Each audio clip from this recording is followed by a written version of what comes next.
오늘은 황금 당나귀의 일부분을 읽어보려고 합니다. 황금 당나귀의 지금 세 번째 챕터 당나귀로 변한 루키우스를 읽어보려고 합니다.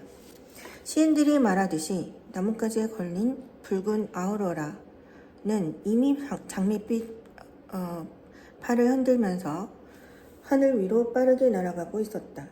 나는 편안하게 잠을 잔 후 눈을 떴다. 밤은 이미 낮이 되어 있었다. 그런데 갑자기 전날 밤에 있었던 도둑들과의 싸움이 떠올랐다. 그러자 오한이 나를 엄습했다. 나는 침대에 다리를 쪼그리고 앉아 손으로 무릎을 쓰다듬으며 손가락을 낀 채 법정재판 선고 사형 등을 머릿속으로 떠올리면서 하염없이 눈물을 흘리며 울적해 있었다. 그러면서 이런 생각을 하고 있었다.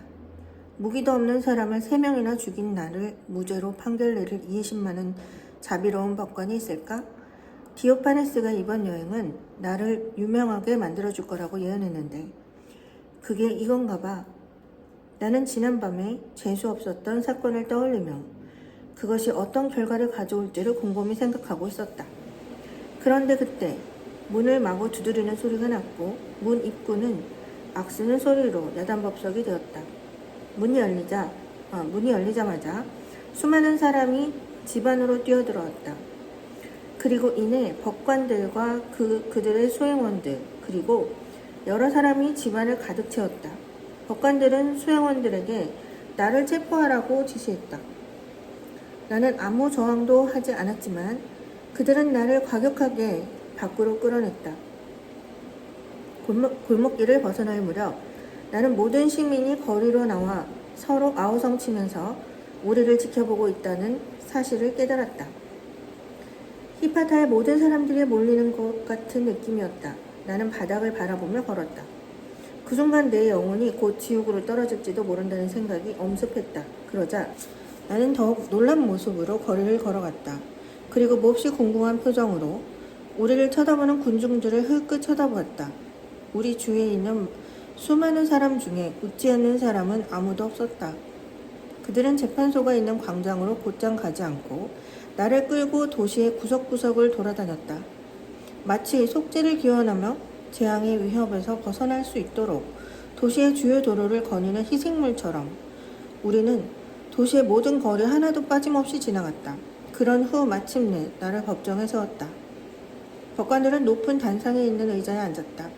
재판장이 조용히 하라고 요구했지만 군중들은 서로 밀쳐대면서 자칫하면 떠밀려 죽겠어요. 그를 극장에서 재판하시오. 여기에서 재판을 멈추고 극장으로 바꾸시오. 라고 소리 높여 요구했다. 이 재판은 사람들의 비상한 관심을 불러일으켰기에 재판관들은 재판 장소를 바꾸기로 했다. 그러자 모든 군중이 놀라울 정도로 빠르게 극장을 가득 메웠다. 입구는 물론이고 심지어 천장까지도 사람들로 가득 찼을 뿐만 아니라 기둥으로 올라간 사람들도 있었다. 또 어떤 사람들은 동상에 기어오르기도 했으며 심지어 천장에 채광창에 두 다리를 걸치고 재판을 들여다보는 사람도 있었다. 나의 재판을 보기 위해 누구도 목숨을 아끼지 않는 것 같았다. 2명의 관리는 나를 무대 쪽으로 데려가서 마치 신에게 바치는 희생물처럼 연주석 오른쪽에 앉아 모든 사람이 나를 자세히 볼 수 있게 했다. 재판장은 위험 있는 목소리로 다시 고함쳤다. 하지만 이번에는 기소에 필요한 증인을 호출했다. 그러자 내가 얼굴도 보지 못한 익살스럽게 생긴 노인이 걸어 들어왔다. 법정에는 깔때기 같은 그릇에 담긴 물이 아주 좁은 병 입구로 한 방울씩 떨어지고 있었다. 그는 그 물이 다 떨어질 때까지만 말을 하라는 지시를 받았다. 그 그릇은 바로 그의 발언 시간을 측정하는 시계였다. 그는 관중들을 바라보며 말했다. 존경하는 시민 여러분, 저는 지금 중대한 사건에 대한 증언을 하고자 합니다.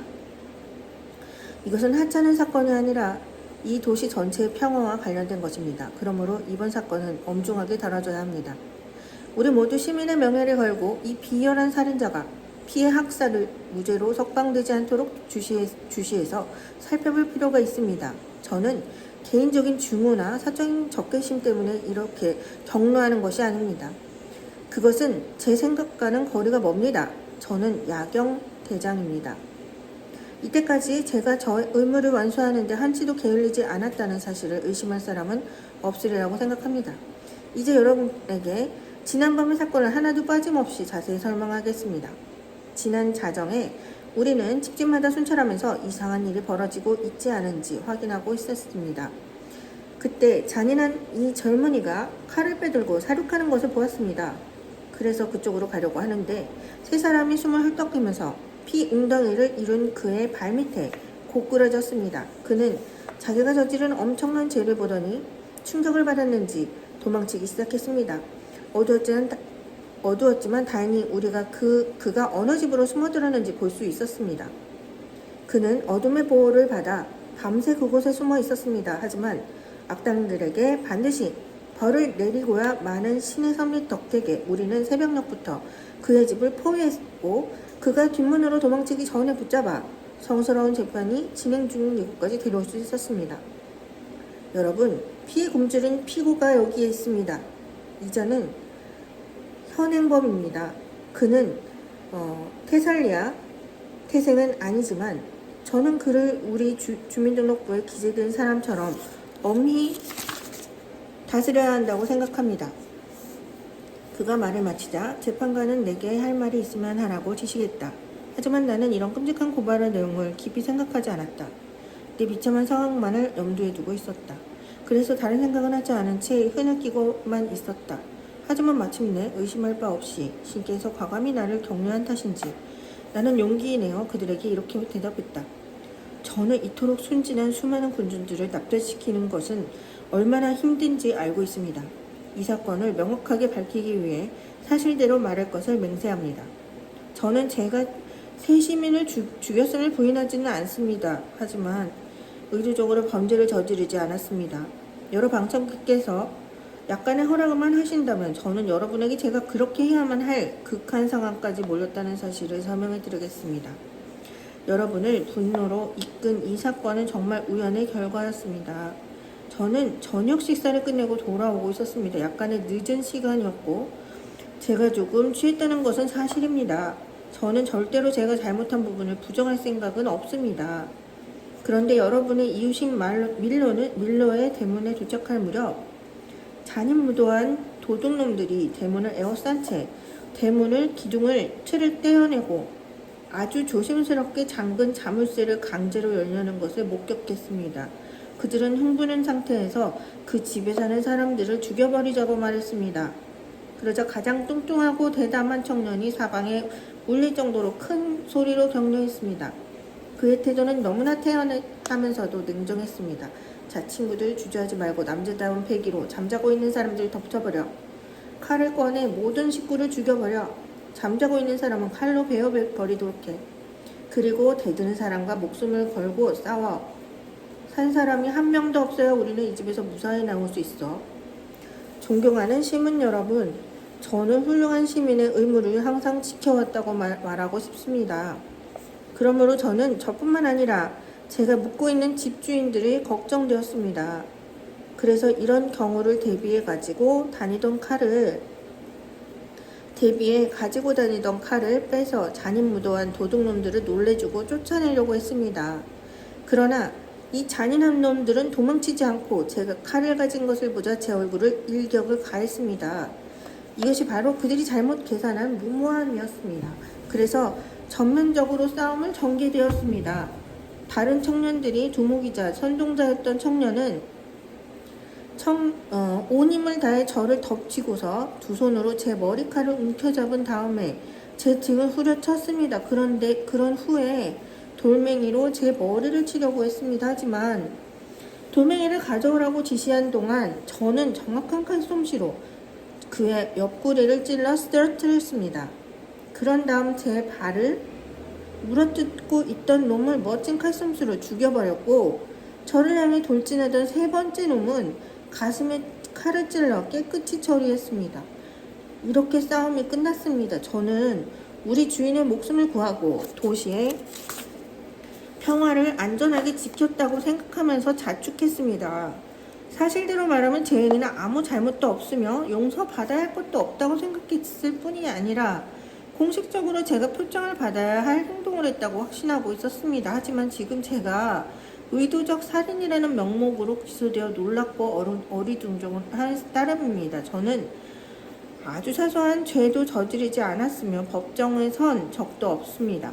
제 나라에서 저는 존경받는 계층이고 시민들 사이에서 훌륭한 평판을 받고 있으며 성실함을 그 어떤 것보다도 우선으로 생각하는 사람입니다.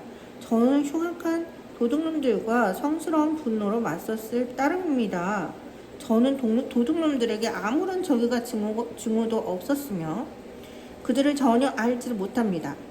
그런데 왜 저를 감옥에 가두려고 하는지 아직 이해할 수 없습니다. 만일 이런 천을공노할 살인을 저지르는 사리사욕이 있었다면 누구라도 좋으니 와서 그 사실을 증명해 보십시오. 이렇게 말을 끊으면서 나는 울음을 터뜨렸고 애원하듯 두 팔을 펼치면서 낙담한 표정으로 시민들의 인정에 호소했다. 그리고 나는 극장에 모인 사람들에게 자비를 베풀어 달라고 빌었다. 이런 내 울음에 모두가 충분할 정도로 감동되었다고 생각하자 나는 태양과 정의의 여신에게 천상의 신들의 모두 모인 모임에서 나의 무죄를 밝혀달라고 울부짖었다. 이렇게 시민들의 자비가 베풀어질 준비가 되었다고 생각하자 나는 눈을 조금 들었다. 그런데 놀랍게도 모든 사람이 간신히 폭소를 참으며 킥킥 웃고 있는 장면이 눈에 들어왔다. 내가 묵고 있던 집의 주인이자 제2의 아버지라고 생각하던 밀로는 파렴치하게 폭소를 참지 못하고 있었다. 그런 장면을 보자 나는 생각에 잠겼다. 오 자비로운 신이셔. 저 사람은 마음도 없습니까? 양심도 없는 사람입니까? 난 그를 구하기 위해 살인범이라는 누명을 썼고 죄수가 되었습니다. 그런데 나를 도와주면서 위로해도 시원찮을 판인데 내가 사형당한 이 순간에 껄껄거리면서 웃고 있다니 말이 됩니까? 바로 그때 극장 한가운데서 너무 울어 눈이 퉁퉁 붓고 슬픔에 잠긴 채 검은 상복을 입고 무릎에 아이를 안은 한 여인이 다가왔다. 그리고 넝마옷을 두르고 눈물의 바다를 이룬 늙은 여인이 뒤따라 들어왔다. 그런 비탄의 상태에서 두 여인은 올리브 가지를 흔들고 있었다. 살해당한 세 시체가 담긴 관에 다다르자 그녀들은 더욱 눈물을 흘리며 대성통곡을 하기 시작했다. 노파가 울면서 말했다. 존경하는 판사님들, 자비와 양심의 이름으로 호소합니다. 이 젊은이들은 어머니도 있고 아내도 있고 있는 몸이었습니다. 적어도 가장 순진한 나이에 포르투나에게서 버림받은 이 젊은이들에게 그들의 자리를 찾아주시고 우리 시민들의 법으로 이 잔인한 살인자를 복수를 할 수 있게 해주소서. 그러자 젊은 여인이 다시 울부짖었다. 이 중에서 가장 나이 많은 희생자는 저의 남편입니다. 이제 저는 남편도 없고 가난한 과부의 몸이 되었습니다. 그러나 저는 어떤 일을 당해도 괜찮습니다. 하지만 여러분, 어린 나이에 고아가 된 제 아이를 잊지 말아 주십시오. 모든 사람이 법을 지키는 이곳 스파타에서 일어난 이 끔찍한 죄를 이 살인자의 피로 씻어주십시오. 그 말을 듣자 재판장이 일어나 군중에게 다음과 같이 말했다. 이 죄를 범한 사람조차도 이번 사건에 엄하게 다스려져야 한다는 것을 부정할 수 없을 것이다. 하지만 아직도 우리에게는 밝혀야 할 이 사건의 경위가 남아있다. 그것은 바로 피비린내 나는 이번 사건의 공범자들이 찾는 것이다. 이 범인이 혼자 건장한 새 청년을 죽였다는 것도 도저히 있을 수 없는 일이다. 우리는 고문이라는 방법을 통해서라도 진실을 밝혀야 한다. 이 범인과 함께 있던 공범자는 살그머니 도망쳐버린 게 틀림없다. 그러므로 잔인무도한 일당들에 대한 공포를 송두리째 뽑아버려야 한다. 버릴 수 있도록 이 범죄에 참여한 사람들의 이름을 신문을 통해 알아내는 방법 외에는 다른 방법이 없다. 그 말이 떨어지기가 무섭게 그리스에서 일반적으로 사용되는 고문기구들이 즉시 준비되었다. 법정의 단상까지 불과 고문대와 불과 고문대와 모든 종류의 책찍을 가져왔다. 나는 내가 온전히 죽을 수조차 없다는 사실을 알고 더욱 슬퍼졌다. 하지만 그 순간 자신의 눈물로 모든 감정을 감동시켰던 늙은 여인이 말했다. 존엄하신 시민 여러분, 여러분이 불쌍한 제 자식들을 죽인 이 나쁜 놈을 고문하기 전에 죽은 자들의 시체를 덮개를 벗기도록 허락해 주십시오. 이 천년들이 얼마나 멋지고 젊은지를 보면 아마 여러분의 정의에 분노는 더욱 들끓을 것입니다. 그리고 여러분은 이자가 저지른 죄처럼 잔인하게 복수하라고 요구할 것입니다. 그러면 이 살인범의 죄가 걸맞는 적절한 형벌을 내릴 수가 있을 것입니다. 모든 사람이 손뼉을 치며 이 말에 찬성했다. 그러자 법관은 연구대에 안치된 시체들의 덮개를 내 손으로 직접 벗기라고 명령했다. 나는 그렇게 하지 않으려고 했다. 왜냐하면 다시 전날의 광경을 떠올리고 싶지 않았기 때문이다. 하지만 소행원들은 법관의 명령을 이행할 것을 촉구했고 나는 내 의지와는 상관없이 내 비운에 자초했던 시체들이 있는 곳으로 끌려갔다. 불쾌했지만 나는 힘에 굴복하고 말았다. 그래서 시체 덮개를 들쳐 시체들을 드러냈다. 신이시여, 이것이야말로 기적이 아닌가. 얼마나 갑작스러운 운명의 변화인가. 잠시 전만 해도 나는 프로세르피나와 오로쿠스의 노예가 될 준비가 되어 있었다. 그런데 나는 너무나 놀란 나머지 표정이 바뀐 채 멍하니 서 있었다.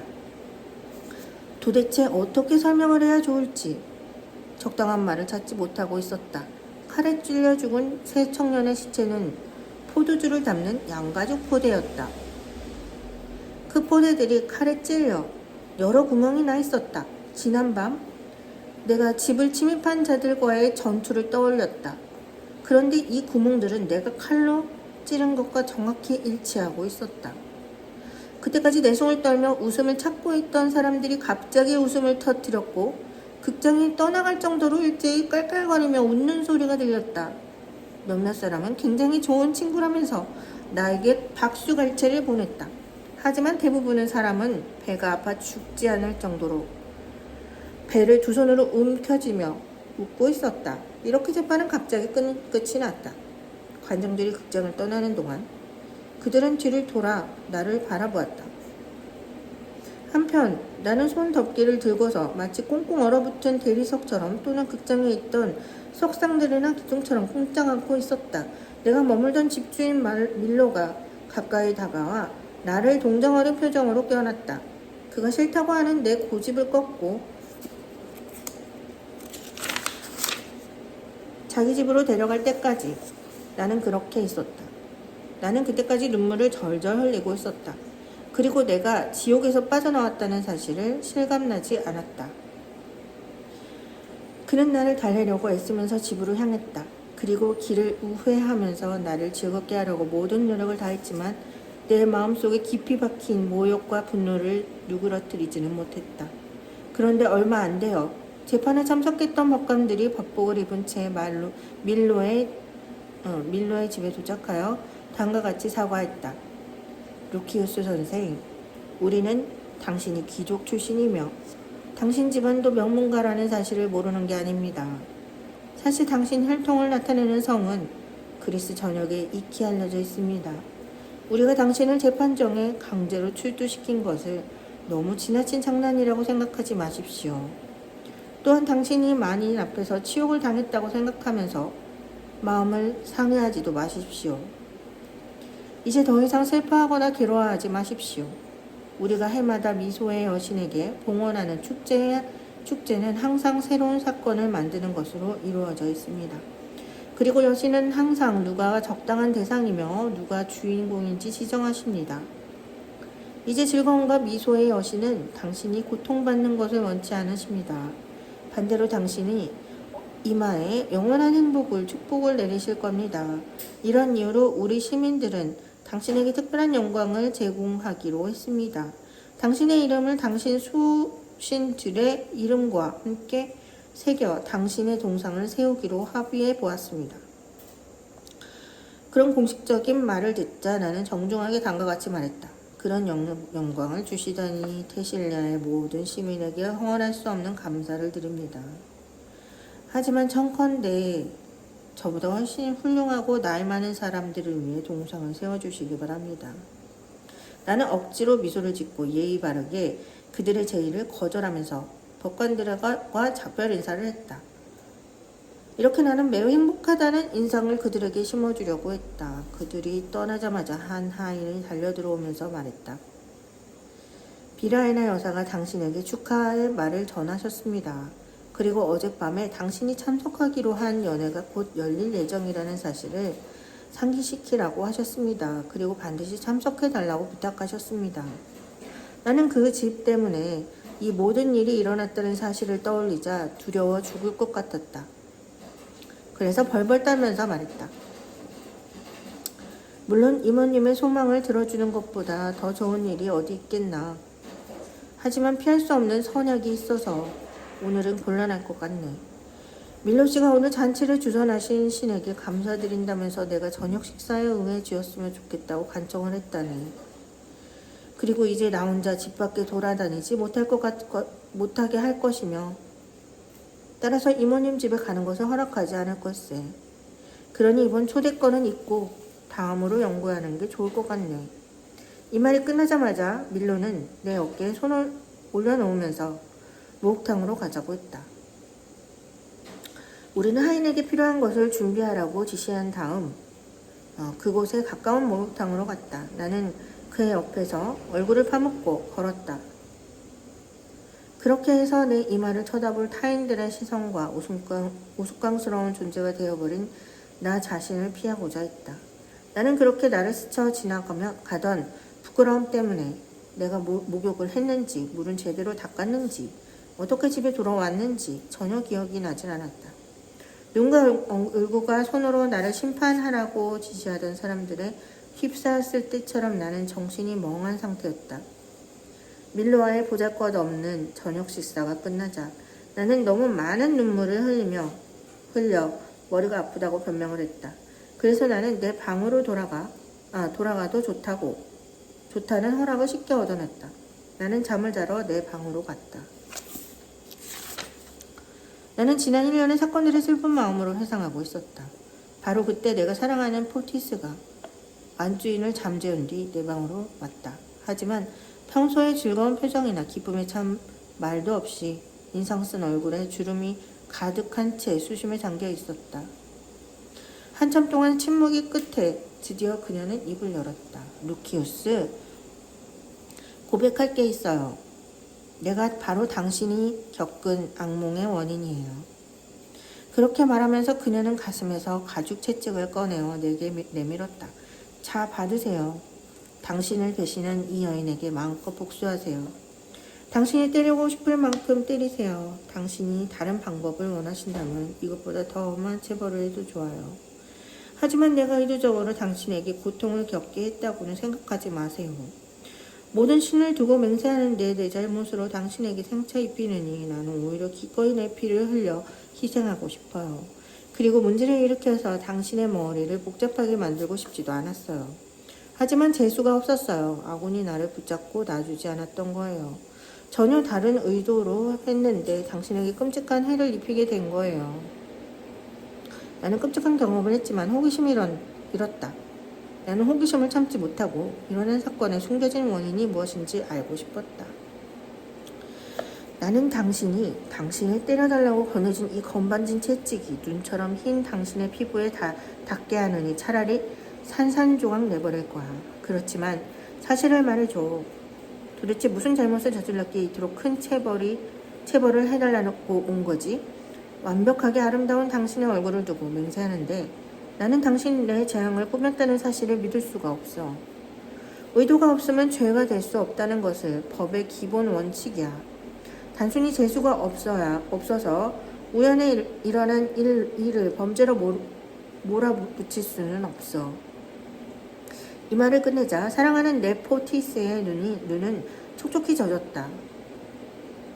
그녀는 눈이 풀린 채 눈썹을 떨고 있었는데 뜨거운 욕망으로 눈이 거의 반쯤 감겨 있었다. 나는 그런 눈을 보자 키스에 꿈틀인 사람처럼 열렬히 키스하면서 그녀의 사랑을 마셨다. 얼마 후 그녀는 다시 본래의 모습을 되찾고 말았다.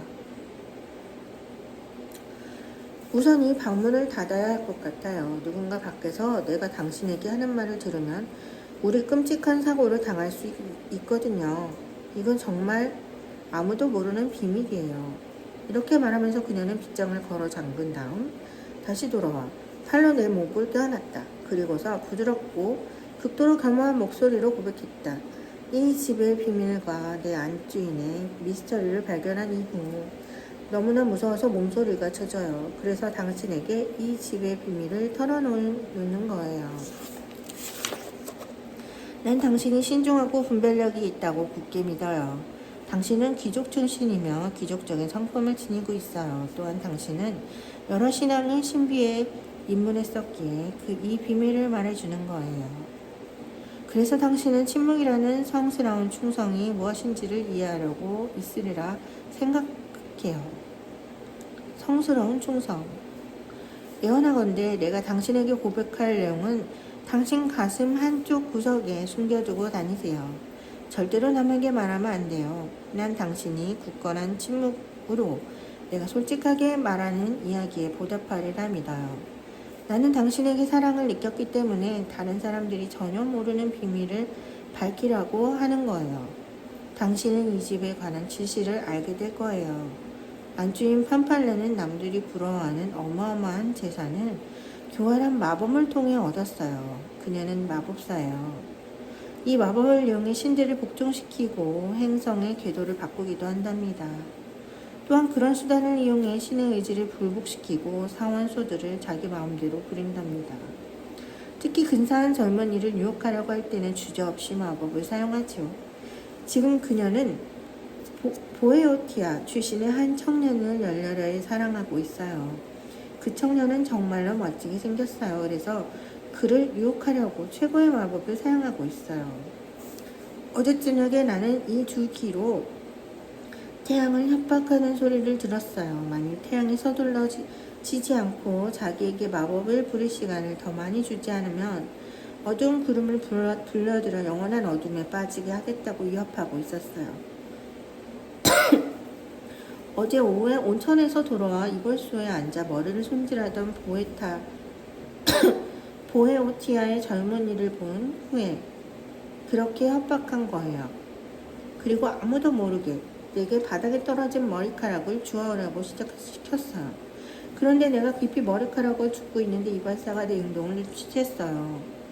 우리는 이미 마녀로 악명이 자자했기 때문에 이발사는 나를 붙잡고 욕을 해대며 이렇게 나무랐어요. 야 이년아, 빌어먹을 년 같은 이라고. 이제 잘생긴 청년들의 머리칼은 그만 훔치란 말이야. 우리 고객의 머리칼은 그냥 놔두란 말이야. 만일 그런 나쁜 버릇을 고치지 않으면 널 법정으로 끌고 가서 고발해버리겠어. 그리고 이런 말에도 흡족하지 않았는지 제 가슴팍에 손을 넣어 제가 숨겨놓은 머리카락을 뺏어갔어요.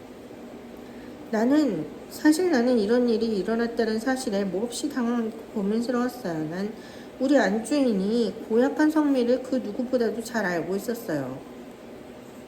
그래서 이런 뜻밖의 일을 당했다는 사실을 알면 그녀가 화를 내며 나를 마구 때리면서 아주 가혹하게 질책할 걸 안 봐도 화났어요. 나는 그 집에서 도망치려고 생각했지만 당신을 떠오르자 즉시 생각을 바꿨어요. 나는 이발소에서 나오면서 빈손으로 집에 돌아야 한다는 생각에 기운이 쭉 빠졌어요.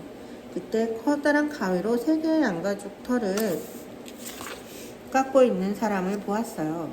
그 가죽들을 목 부분을 꼭 메어져서 잘 부풀려져 가게 앞에 매달려 있었어요. 바로 그때 양털 색깔이 노랬고 보헤오투스의 청년 머리칼과 거의 같다는 사실을 깨달았어요. 그래서 나는 바닥에 떨어진 거무스름한 황갈색 털을 주었고 그 사실을 숨긴 채 안주인에게 갖다 주었지요. 밤이 되자 판팔레는 흥분한 상태에서 다락방에 올라갔어요. 당신이 저녁 식사에 돌아오기 전이었죠. 그곳은 사방이 훤히 트인 곳이에요. 특히 동쪽 하늘이 잘 보여요.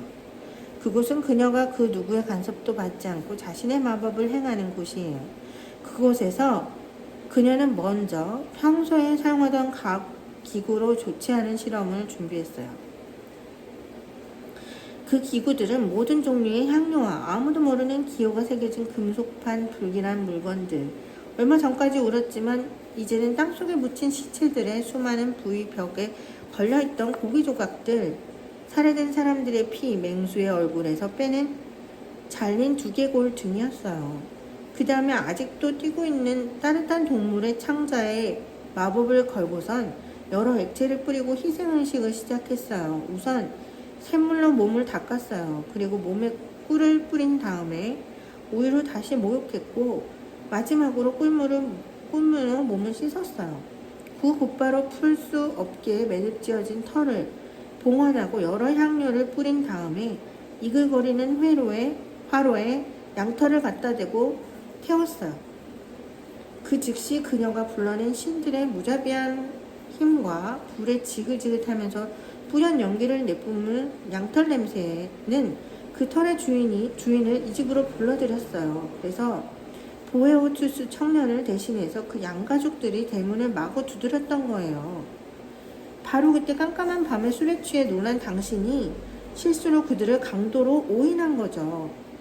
당신은 술에 취한 상태에서 용감하게 칼을 뽑아서 한 마리의 가축만을 죽인 아이아스와는 달리 3개의 양가족을 죽이는 혁혁한 전과를 올린 거예요. 피 한 방울 흘리지 않고 당신의 적들을 소탕했으니 나는 당신을 살인자가 아니라 양가족을 죽인 사람으로 받아들이겠어요.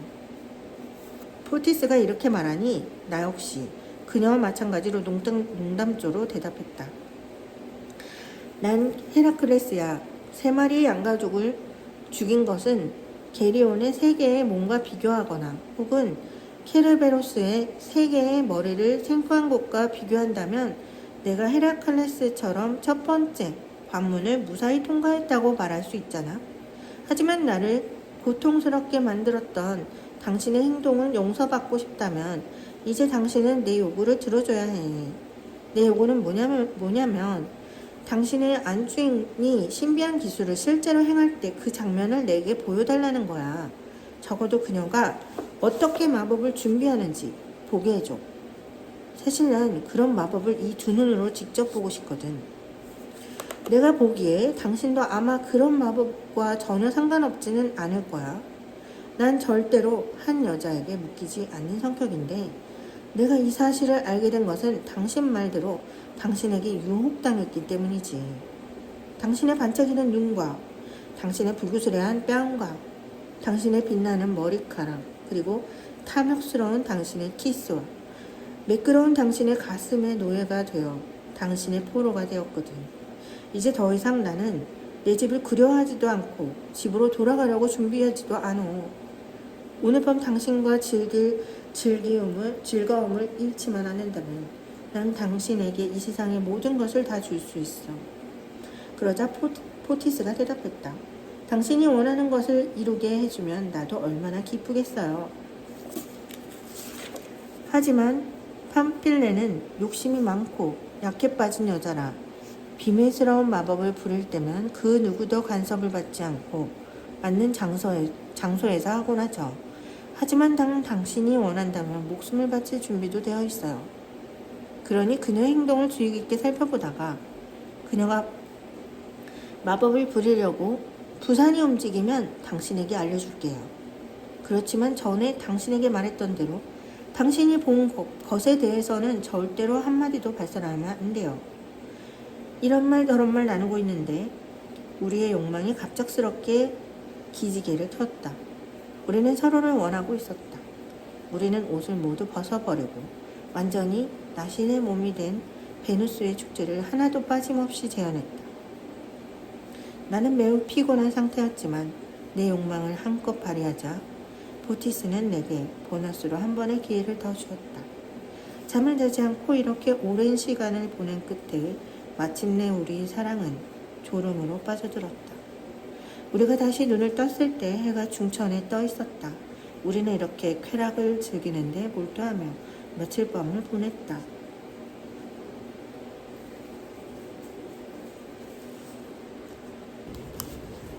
네, 여기까지만 읽었습니다. 황금 당나귀.